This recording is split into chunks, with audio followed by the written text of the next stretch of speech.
people are not interested, you can do nothing.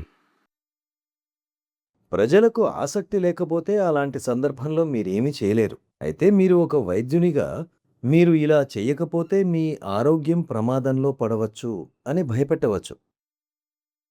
వారిని కొద్దిగా భయపెట్టండి. కొంత ప్రలోభపెట్టండి.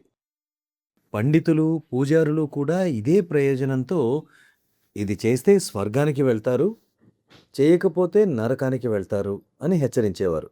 కానీ అమెరికాలో వైద్యం చేసే పరిస్థితి కొంత సవాలుతో కూడి ఉంటుంది. అక్కడ నేరుగా మీరు తప్పనిసరిగా ఇది చెయ్యాలి అని చెప్పడం అంత సులభం కాదు. అలా చెప్పడం నిషిద్ధం కూడా. అయితే చాలా సున్నితంగా కాసేపు కళ్ళు మూసుకొని విశ్రాంతి తీసుకోండి అని చెప్పవచ్చు. వాళ్ళకి గైడెడ్ రిలాక్సేషన్ సెషన్స్ ఇవ్వండి. రోగులను పరీక్షించడానికి ముందు మీ నర్సులతో కేవలం 5 నిమిషాలు పొలారిటీ చేయమని చెప్పండి. So slowly they will be tuned in.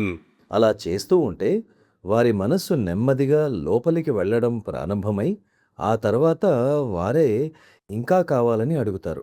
ఇంకా ఏమేం చెయ్యాలి అని వారే అడుగుతారు. అందువల్ల మొదట వారికి విశ్రాంతిని అందించండి. రిలాక్సేషన్ను ఆడియో రూపంలో వినిపించండి.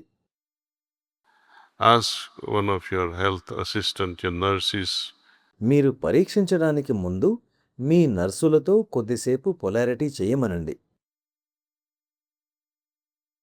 తరువాత వాళ్ళు మళ్ళీ వచ్చినప్పుడు నేను మీరు చెప్పినట్లే చేశాను, ఇప్పుడు ఏం చెయ్యాలి అని అడుగుతారు మిమ్మల్ని. అలా నెమ్మదిగా వారిని ఆధ్యాత్మిక సాధన వైపు నడిపించవచ్చు.